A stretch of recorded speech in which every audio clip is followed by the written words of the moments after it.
Hi, I'm Marie Elizabeth Molly, and this is Relationship Alchemy. Today, we're talking about dating over 40 with Paul Aaron Travis. Paul's commitment to making dating joyful, respectful, expansive, and consensual comes from extensive training in interpersonal relations, from nonviolent communication to the Wheel of Consent, from landmark education to Human Awareness International, from Body Electric to ISTA, Tantra. For years, Paul co-facilitated the Seattle Men's Wisdom Council, working with hundreds of men every month. In the years since his divorce, he has dated 100 women, mostly first dates, which didn't yield sufficient chemistry to continue, yet helped him create the technique he now teaches that manifested 3 wonderful multi-year relationships.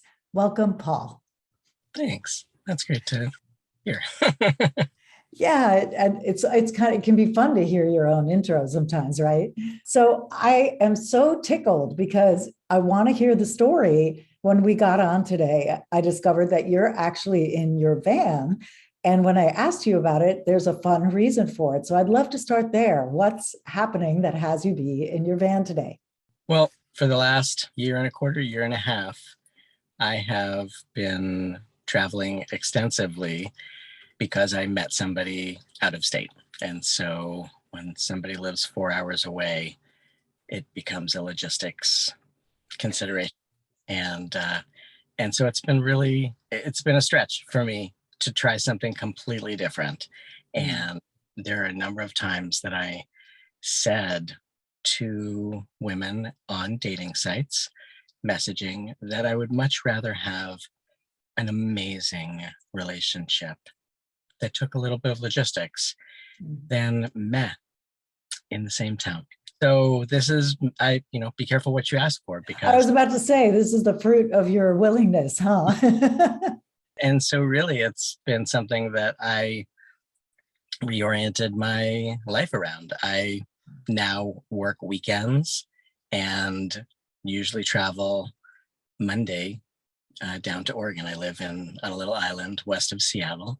And so we'll either meet at her place or meet at my place or meet in the middle. And so it's been really great to get to know different forests. We would go hiking and skiing and cross-country skiing and biking. It's been an amazing year and a half.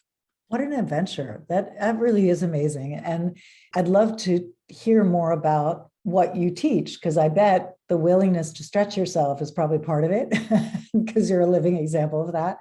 So I know you run Singles Salons or have run them in the past. And so just start letting me know, share with me what have you found works for dating over 40? What is the techniques that you teach that helps people do it more effectively?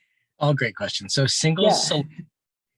Singles Salon was something that came up late last year when I started seeing data, survey research, that holidays like Thanksgiving and Christmas and New Year's, not so much Hanukkah, are harder on people than Valentine's Day, on singles than singles over 40. And I thought, wow, that had really never occurred to me. I thought Valentine's Day was the biggest pain for a heartache for a single over 40, because typically they'll wish that they were with somebody, they'll remember past relationships and lovers and agonize about how those things went. So I started this tradition of, on those holidays, creating a Zoom gathering with some games and introductions and some teaching, some statistics, some things that I had gathered in the last year that I've been,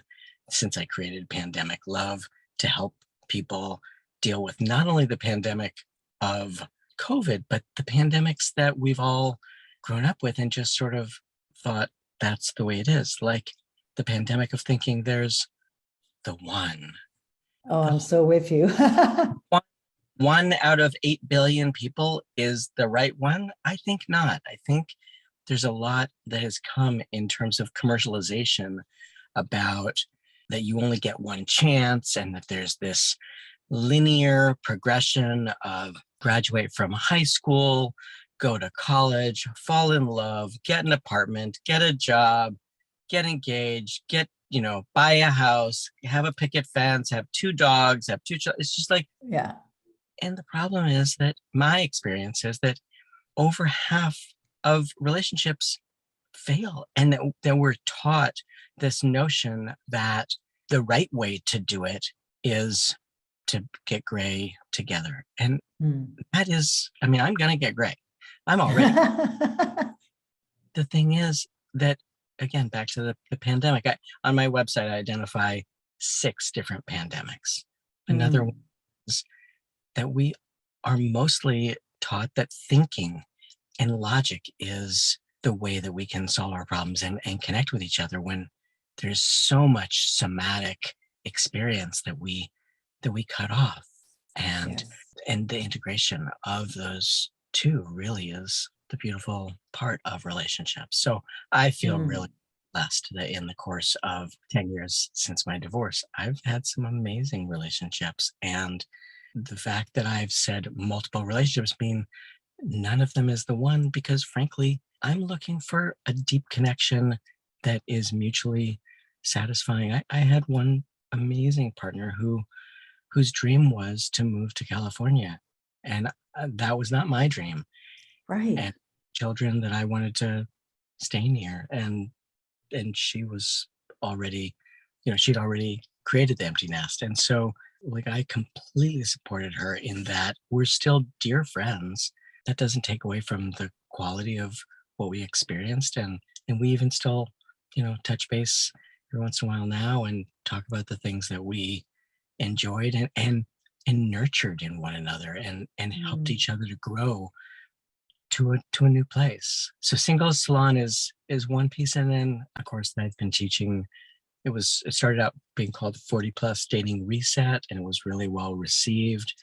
And that kind of, to your point, is about how to do dating in a way that, it sounds not fun, but in a structured way, in a sort of in a blueprint, following a blueprint that doesn't have us get all into a flur of, oh my gosh, there's somebody new, let's go meet them, my life is going to be different, and just kind of slow down and ask really good questions and find out where this other person is headed in life, and what do they want to accomplish, and to establish. At one point, 2013, 2014, I actually piloted a video dating service, and the idea there was to hear the tonality of somebody's voice talking back and forth. Well, I didn't manage to get that going, partly because at that time video was not nearly as comfortable.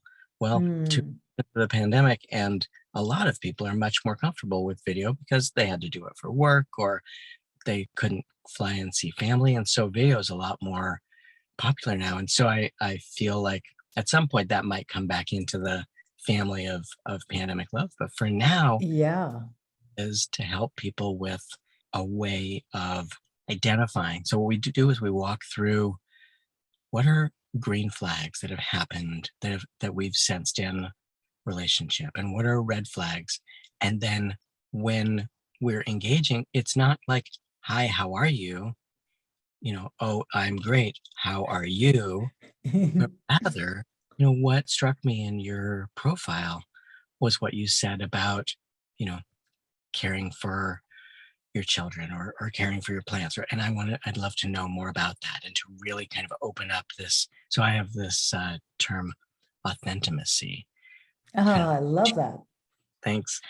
2 different directions. In fact, I saw somebody's article, a love coach, I can't remember, who said that authenticity and intimacy are the same thing. And it prompted me to write a blog post about how they're not, in my opinion.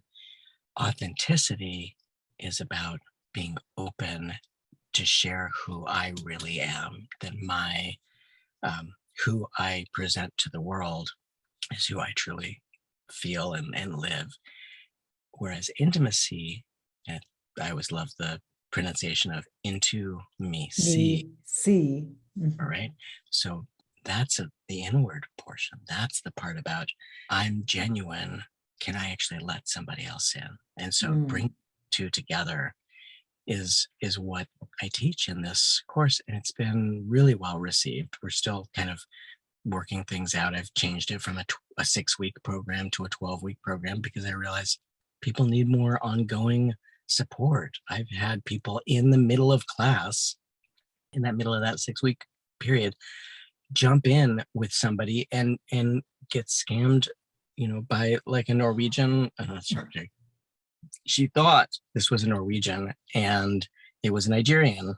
Oh, There's nothing here about countries. It's just sort of like getting deceived, right? And so it right. was sad, and we kind of worked through that heartache. And we have in the course, there's not only a workbook that I provide, but also a dating log, which is like, here are Mm. the people that I'm talking to. It's something that is not common. It's so easy for people to say, well, there's a dating site, and there's Facebook, and there's a community, there's a dance that I go to, but then to lose track of, well, wait a minute, who am I talking to? And Yeah. 4 weeks, I've never heard back from that person. Maybe I should just check to make sure they're still okay, or something like that. So the dating tracker, the dating log, is something that actually helps people to say, well, where am I at in that conversation, developing authenticity, Mm. and to really ensure that there's enough going on in that relationship to even take the time to go and meet them. These days, Right. spend an hour or two driving, not only getting dressed up, going to a place, finding parking, paying for parking, the cost of drinks and dinner or dancing or whatever the function that the two have agreed on, and then getting home. It can be a 6-hour ordeal. And Yeah. but when people jump in because they really don't know anything, it's so common. I know you know Yeah. this. It's so common to project onto people who we don't know that much about stories from our past. And they Oh, start yeah. fantasies about like how great it's going to be, and then quickly turn into, the patterns that we've experienced in the past. Yeah. I want it. That's so true. I'm with you. And I want to come back to really what I felt and heard as you were talking about your system and what you teach, the intentionality, the deliberateness. And I think this is especially for us as people over 40. We've lived whole lives. We are people with full commitments, things we've done, all the stories, but also all the successes.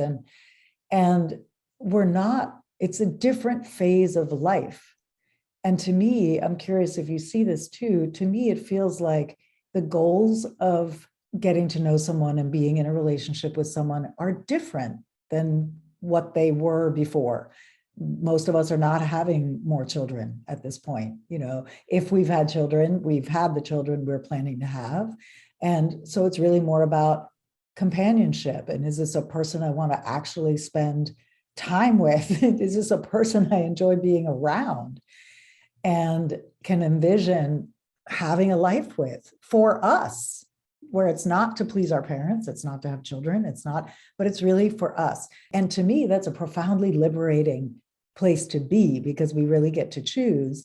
And like you said, there's the pitfall of all the stories and if we're lonely, then this tendency to project and fantasize and, oh, this is going to be it, and all the things that actually get in the way of true connection.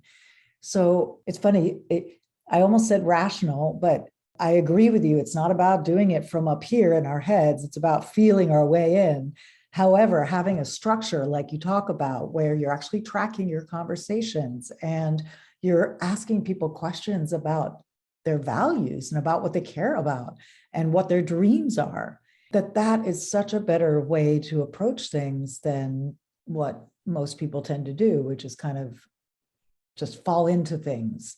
I love what you're saying about the distinction that dating at this phase of life really is different. And I still think it's exciting to think about creating a life with somebody. Yeah. But that's not what everybody, right? My experience is that some people aren't sure where they're going, or they Mm, are, they're preparing, like the woman that I mentioned, she knew that in 2 years she was going to be moving. mm, And she was concerned about getting my hopes up. And I said, no, no, no, don't change your plans for me. Let's enjoy each other's company and grow together and grow in our own paths for the time that we have. And that mm. feels to me like a real like reflection of what it's like to be on planet Earth right now. That's another pet Amen. identify in on my website, is that right now there's a lot of people who have fear of what are we doing to this planet, and do we have 2 more years, do we have 20 more years? We probably don't have 200 more years as a society. And so that is a real thing that is affecting not only people over 40 who are dating, but young people as well. And Absolutely. so there's just a lot going on right now that I feel, as we get into a relationship and understand kind of each other's vibrations, we can find somebody who has similar interests and there's compatibility, but the vibrational energy just isn't a fit. And so checking those things out, and not kind of feeling that, oh my gosh, after one date I know how this is going to go. No, that's not the Yeah. case. Find there's No. people who, on their third, fourth, or fifth date, they realize, okay, I've now had enough of this connection to say this is not plucking a chord that I've felt before. So in the course of getting in the early part of the course, we identify, why are we even dating, right? Sometimes Yeah.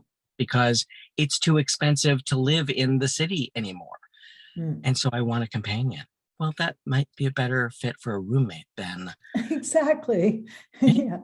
And that can be super fulfilling. I mean, I love authenticity, whether it's in an intimate sexual relationship or not. I mean, Absolutely. my best friend I met through a dating site. And the very first time we met, she revealed that her parents had just had a fire in their home, and she lost her mother in that fire. And I thought, oh my God, this is not dating. This is like mourning, and like, how can I support you in grieving? And we never turned that into a sexual relationship. And it's beautiful. It's one of the most expansive relationships I've ever had. And so Mm. I feel like this model of getting to know who somebody is and where they're going in their life, what they're curious about, and what lights them up, works for lots of different kinds of relationships. And frankly, Absolutely. like, the kinds of questions that I teach people to ask are, it's so rewarding for me to help people who've never done this kind of study to realize, oh, there's a lot of power in questions. I think Oh, Tony yeah. said, the power in our life depends on the questions we ask. Absolutely. And I want to, so I see and feel all the time beautiful men, such as you, with these hearts, with these desire to be connected, with wanting real connection. And at the same time, I can look around and identify many men like this. At the same time, I know many women who look around and don't see them. Mm. And what do you say to that? Like, I want to give the women listening to this show hope and perhaps some direction, perhaps some refinement of their lens through which they're looking. Because if I can look around and see beautiful men everywhere, and work with you work with men and women, right? Yeah. Yeah. So you know beautiful men everywhere who actually want great relationships. I want to, can we talk a bit about that? Just this perception that there are no good men out there, and the dumb stuff that you hear people say all the time, which just isn't true. And it cuts my heart to the core every time I hear somebody say that. So I'm like, dude, you're just blind, like it's you. But I can't always say that out loud to the person. So if you could unfurl that a bit, I'd love that. I'd love to hear what you have to say on that. Yeah, I think it goes back to those numbers that we were talking about, right? Like the one, and I think there's, if we break down survey respondents, there are some people who say that there was one person for me, and those people sometimes will be cynical if that relationship ended, or they lost their partner, they passed on. At this point, like, one of the biggest fears at this point, I say, over 40 dating, one of the biggest fears that I find is just living with somebody. The idea of, how do I fit somebody else in after I'm set in my ways? Like, I know what I like, and I can't work around. Like, somebody else is just going to get in my way. Oh yeah. I have a little background screensaver on my phone that reminds me to choose love over fear. I read this the first time I ever heard this notion was Jerry Jampolsky wrote a book. I think it's Love Over Fear. The title might be different. I remember that book. Yeah. Yeah. And just the idea that at every point in life, and I've seen it in lots of different formats, but we can kind of go above the line, right? Kind of look at where our higher self wants to be, or we can be protective, and we can, be anticipating, right? It's that whole idea of, like, I'm going to outsmart whatever's threatening me. And I think that, to your point, there are amazing people out there who are thirsting for the same thing. And we all have our images up, our facades, because for many years we were taught, a good person does this. And, if you want to be normal, fit in, like, do this, right? Talk about football and drink a beer instead of saying, I can't believe, like, I'm not, I'm over 40 and I'm not happy, and I'm not like in a relationship. And I don't equate being happy with being in a relationship. I think that there's a lot of people who yearn for a relationship to make them happy, and then they bring, it's, the old thing about wherever we go are. There we are.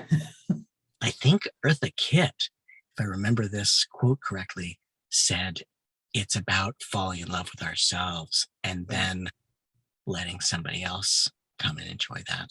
Yes, I love that quote.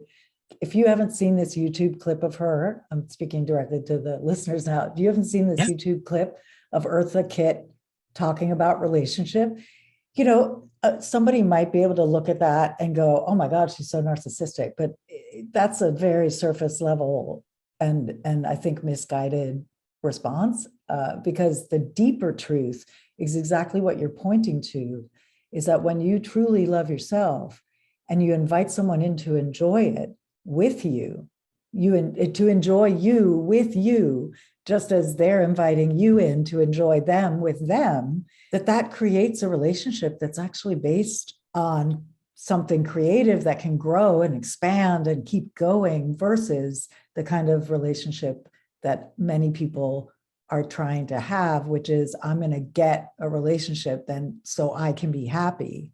And like you said, you bring all your crap with you into the relationship, which is not to say we have to be perfect to be able to have love, because I really don't believe that. I believe our relationships are here to grow us, like you've talked about. It's an experience for us to grow, both in self-knowledge and in capacity to love another person and ourselves and the whole shebang. But I love that you brought that Eartha Kitt quoted, because it's so revolutionary for a woman to say that, and I think could be really easily misinterpreted. So thank you for pointing to that, because I think that quality is also very attractive to a man, wouldn't you say? Absolutely. The idea of finding somebody, I agree with your point. I'm by no means, I am perfectly imperfect, right? Yeah. So I'm a recovering perfectionist. I see this in myself, and I like love it when I can say, wow, that's something I've never tried before. And, I failed at it, or it was like a big whiff I missed, but at least I tried that. And I'm glad to, I learned in improvisational acting that like very often we'll try something new and we'll be like, okay, good. Nobody saw that. The alternative is to just, what I learned was to just say, look, that was a big fail. Yeah. Yeah, we do that in our relationship too. I mean, we happen to cuss, so forgive me, anybody who's offended by cussing. If you're offended by cussing, I'm probably not the podcast for you. But Patrick and I will look at each other like we'll try something, and then it's an epic fail, and one of us will just look at the other and just go, "I fucked up," but we're laughing like, "Oh, I fucked up," and then we can laugh about it and move on, right? But so what if you were going to leave folks with an initial suggestion for how to turn their dating around if they, if it's not really working for them in its current form, do you have a recommendation for where someone could start to have it be more satisfying? So I think there's one of the things that where you and I are complementary is that you help women evolve themselves and evolve their capacity for love in those relationships. My focus is really that very early part, which is how to meet somebody and cultivate the environment so that when they have that first date, there is a very good chance that there is something to build on. Of course, there's always the possibility of like, oh, I didn't know you smoked, right? I'm allergic to smoke. Something. Yeah. Right? Okay, whoops, we missed that. But building on a foundation, building on a foundation of mutual understanding, mutual curiosity, mutual respect, and all of those kind of go together in that notion of authenticity that I mentioned. If it's one leave behind is to listen to what the other person is saying, to not just sort of jump to my agenda, like, this is something that is a deal breaker.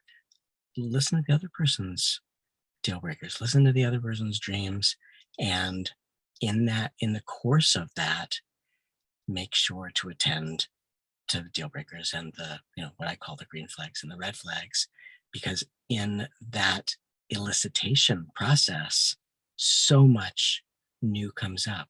You'll learn about, the place that they have always wanted to go, and oh my gosh, it either is the same or it could be interesting. So dialogue, right? There's a notion that all of life is just a big conversation, and that like we can heal anything through our words and intent, right? And I think back to your point about that some women are cynical and there's none left.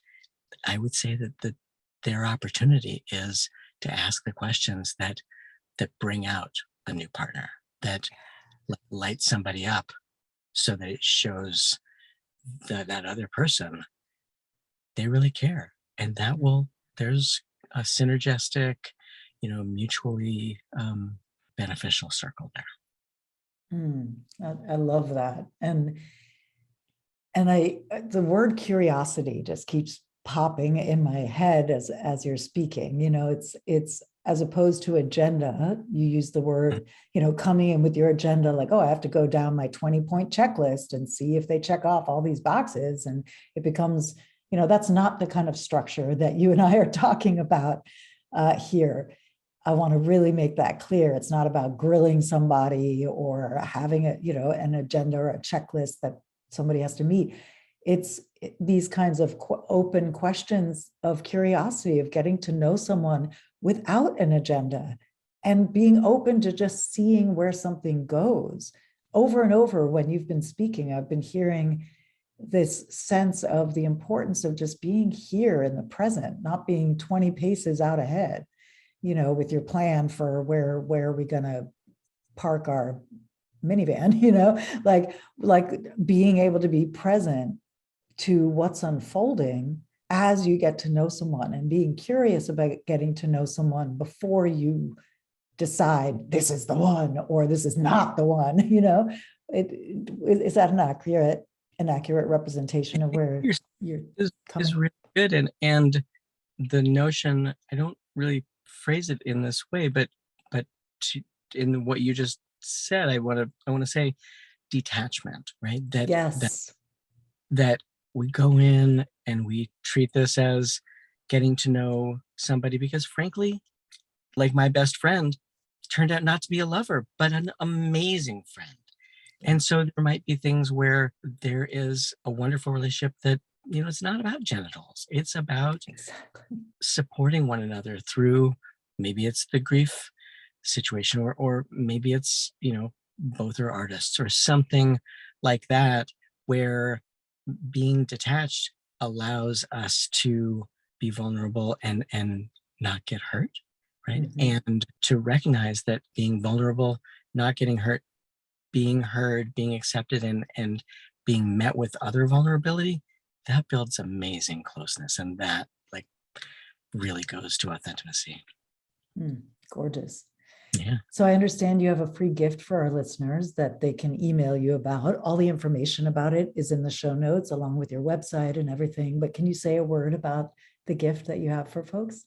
Yeah, there were a couple that we were talking about, and I'm actually working. Oh, it was the keynote from the Singles Salon, is what I would have to go look it up. Yeah, it's all good. But So yeah. I expanded that talk into a small PDF, a mini booklet that helps with the top 4 mistakes that people are making today over dating over 40. And hopefully that will be something that 1, 2, 3, or 4 of them will resonate. They can say, oh, let me try something different. So, Oh, that's fantastic. So yeah, it's a PDF that you'll send people. yeah, Perfect. Great. So we'll have that info for you in the show notes. And your website is Pandemic Love, is that right? pandemic.love. Yep. Pandemic.love. Okay, cool. So go check out Paul's work at pandemic.love. And as always, I'm Marie Elizabeth Molly, and this is Relationship Alchemy. Until next time, remember that a great relationship starts with you.